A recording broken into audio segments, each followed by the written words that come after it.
ಕುಂದ್ರು ಅಂದ್ರೆ ಫ್ರೆಂಡ್ಸ್ ಜೊತೆ ಮಾತಾಡೋದು. ತಮ್ಮ ಕುಂದ್ರು ಅಂದ್ರೆ ಈ ಮಳೆಗಾಲದಲ್ಲಿ ಚಾಟ್ ಮಸಾಲೆ ತಿನ್ನ ಹಾಗೆ ತಿಂತಾರ ಅದನ್ನ ನಮಗೊತ್ತು ಬರೀ ಹರಟೆ ಹೊಡೆಯೋದು ಮಾತ್ರ ಗೊತ್ತು. ಚಾಟಿಂಗ್ ಅಂತ ಲೈಟಿಂಗ್ ಅಂತ ಮುಂದೂಡು. ಅಜ್ಜಿ ನಿನ್ನ ಹರಟೆ ಎಲ್ಲ ಹಳೆ ಮಾಡಲ್. ಈಗೇನಿದ್ರು ಪಬ್ಜಿ ಫ್ರೀ ಫೈರ್ನ ಕಾಲ. ಈಗ ನೋಡು ಒಂದೇ ಶೂಟ್ನಾಗಿ ವಿಲನ್ ಖತಮ್. ಮಂದಿ ನಿಂಗೆ ಆ ಪೆಟ್ಟಿಗೆ ಒಳಗಿರೋ ವಿಲನ್ ಕಾಣ್ತಾನೆ. ಪಕ್ಕದಲ್ಲಿ ಕುಳಿತು ಹೂ ಕಟ್ಟೋ ಈ ಅಜ್ಜಿ ಕಾಣಲ್ವಾ?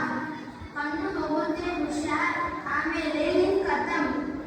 ಅಷ್ಟರಲ್ಲಿ ಸೋಮು ಕೈಯಲ್ಲಿ ಪುಸ್ತಕ ಹಿಡಿದು ಪ್ರವೇಶಿಸುತ್ತಾನೆ. ನಾನು ನಾಳೆ ಸೈನ್ಸ್ ಕ್ವಿಜ್ ಕೊಡಬೇಕು. ನೆನಪಿದೆಯಾ? ನೀನು ದೇವರಲ್ಲೇ ಇದೆಯಾ?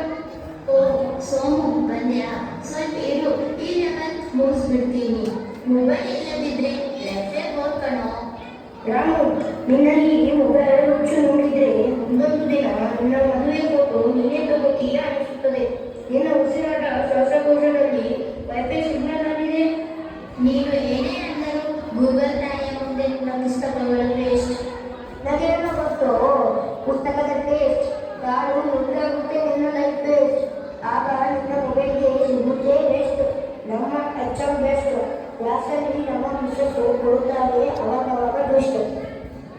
ವಿಷಯ 2 ಕನಸಿನ ಮಾಯಾಲೋಕ. ಫ್ಯಾಂಟಸಿ ಮತ್ತು ಹಾಸ್ಯ. ರಾಮು ಮೊಬೈಲ್ ಹಿಡಿದುಕೊಂಡೇ ನಿದ್ರಿಸುತ್ತಿದ್ದಾನೆ. ಲೈಟಿಂಗ್ ಆಗುತ್ತವೆ. ವಿಚಿತ್ರ ಶಬ್ದದೊಂದಿಗೆ ಸೈಬರ್ ಅಸುರ ವೇದಿಕೆಗೆ ಜಿಗಿಯುತ್ತಾನೆ. ಅವನ ಉಡುಪು ಸಿಡಿ ಮತ್ತು ಮೊಬೈಲ್ ವೈರ್ಗಳಿಂದ ಕೂಡಿದೆ.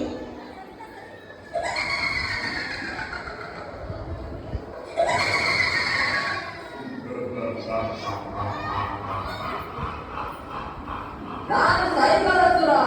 ಯಾರ್ಯಾರು ದಿನಕ್ಕೆ 5 ಗಂಟೆಗಿಂತ ಹೆಚ್ಚು ಮೊಬೈಲ್ ನೋಡ್ತಾರೋ ಅವರೆಲ್ಲ ನನ್ನ ಸೈನ್ಯ ಸೇರ್ತಾರೆ. ಬಾ ನನ್ನ ಲೋಕಕ್ಕೆ. ಯಾರು ನೀನು? ನನ್ನನ್ನ ಎಲ್ಲಿಗೆ ಕರ್ಕೊಂಡು ಹೋಗ್ತಿದ್ಯಾ? ನಿನಗೆ ಇನ್ನು ಮೇಲೆ ಅಜ್ಜಿ ಪ್ರೀತಿ ಸಿಗಲ್ಲ. ಸೋಮು ಜೊತೆ ಆಟ ಆಡಕ್ಕೂ ಆಗಲ್ಲ. ಬರೀ ನನ್ನ ಈ ಸಣ್ಣ ಪರದೆಯನ್ನು ನೋಡ್ತಾ ಇರಬೇಕು. ನಿನ್ನ ಜ್ಞಾನ ನಾನು ಖಾಲಿ ಮಾಡ್ತೀನಿ. ಇಲ್ಲ, ನನಗೆ ನನ್ನ ಗೆಳೆಯರು ಬೇಕು. ಯಾಕೆ? ಬುದ್ಧಿ ಯೂಸ್ ಮಾಡೋದು ಗೂಗಲ್ ಇದೆಯಲ್ಲ, ನಿನಗೇನಿದೆ? ನೀನು ಕೇವಲ ನನ್ನ ಗೇಮ್ನ ಒಂದು ಗೊಂಬೆ ಅಷ್ಟೇ. ಬೇಡ, ಬಿಟ್ಟು ಬಿಡು ನನ್ನನ್ನು. ನನಗೆ ನಿಜವಾದ ಪ್ರಪಂಚ ಬೇಕು. ಮಮ್ಮಿ. ದೃಶ್ಯ 3. ಶಾಲೆಯ ತರಗತಿ. ರಾಮು ಬೇಗರುತ್ತಾ ಎಚ್ಚರವಾಗುತ್ತಾನೆ. ಬೆಳಗ್ಗೆ ಶಾಲೆಯಲ್ಲಿ ಟೀಚರ್ ಎಲ್ಲರ ಪ್ರಾಜೆಕ್ಟ್ ಪರಿಶೀಲಿಸುತ್ತಿದ್ದಾರೆ.